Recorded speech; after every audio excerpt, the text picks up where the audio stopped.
السلام علیکم ملګرو، په دې هیله چې ټول به راته روغ او جوړ یئ. زه یم سردار ولی آریان د ټیکنیکل آریان یوټیوب چینل څخه. په نننۍ ویډیو کې زه تاسو ته وښیم څنګه کولی شو د یو چا د وای فای پاسورډ معلوم کړو او د هغه څخه څنګه کوم ګټه واخلو. نو ملګرو، دا ډېره ښه خوندوره ویډیو ده. هیله ده چې ویډیو تر پایه پورې وګورئ، ویډیو مه سکیپ کوئ. او که چیرې مو ویډیو خوښه شوه نو خامخا یې سره لایک کړئ. ملګرو، ما څخه یو ملګري په نن پوښتنه کړې وه څنګه کولی شو یو چا د وای فای پاسورډ معلوم کړو، او نن ما هم تاسو ته دا طریقه تیاره کړله. ملګرو، دې طریقې څخه یوازې د ضرورت په وخت کې ګټه واخلئ، نو هېڅکله دا طریقه په غلطه لاره کې مه استفاده کوئ. نو زه به تاسو دا طریقه څنګه کومه درته وښیم.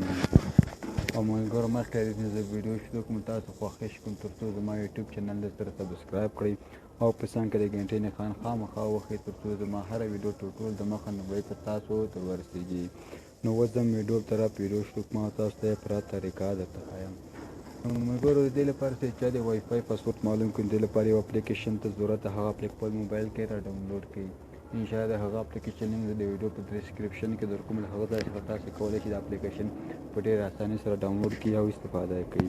نو د هغه اپلیکیشن نوم ده وای فای مپ. دا اپلیکیشن به تاسو له پلی سټور څخه څنګه را ډاونلوډ کړئ.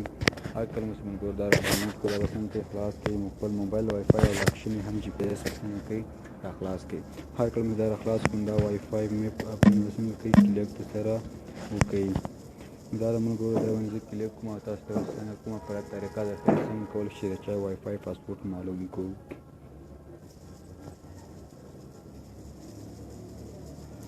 یوه شیبه انتظار ورته باسو.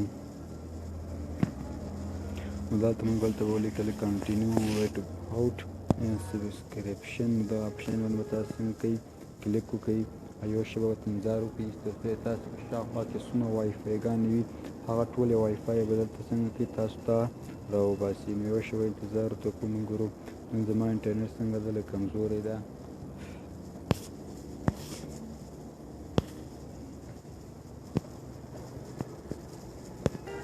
دا د ملګرو زما په څنګ کې څنګه 3 دانې وای فای وي خلاصې دي. زه اوس په کوم ځای کې موقعیت لرم هغه ځای کې څنګه دي 3 وای فای خلاص کړو. د ګردیز ملکي روغتون چې ده او ځای روغتون د وای فای خلاص دی. بل هم د پکتیا یونیورسټي هم د پکتیا د پوهنتون وای فای خلاص دی. بل حاجي معین احمدي پلازې څنګه ده وای فای خلاصه ده. اوس غواړو دې وای فای حق او د وای فای پاسورډ ځان ته راوړو، نو څنګه به څه شی وکړو. نو سمپل به په دې وای فای باندې به تاسو کلیک وکړئ. یوه شیبه به تاسو ورته انتظار وکړئ. دلته لیکلي انلاک پاسورډ. نو د انلاک پاسورډ به څنګه کوئ د سره کلیک کړئ. انلاک پاسورډ مو څه وخت دلته لیکلی ني امینځای 112 څنګه شو دا د دې وای فای پاسورډ شو. او مثلا د دې وای فای پاسورډ شو. دا وای فای پاسورډ موږ څنګه هاک کړ. د حاجي معین احمدي پلازې وای فای پاسورډ موږ هاک کړ.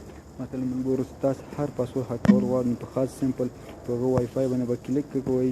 هغه وای فای باندې کلیک وکړو، لاندې به تاسو ته انلاک ښکاره کړي.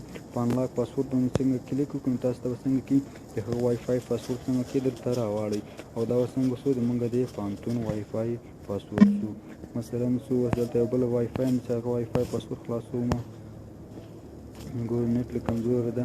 نو همداسې ملګرو تاسو هر څنګه کې څومره وای فایګانې هغه وای فای باندې خالي کلیک کوئ. هر کله مو چې کلیک ورباندې کوو نو تاسو ته د هغه وای فای پاسورډ څنګه سي را ظاهر کېږي. مثلا دا د ملکي روغتون پاسورډ څه معلومه انلاک پاسورډ باندې بس خاص کلیک درته وکړم.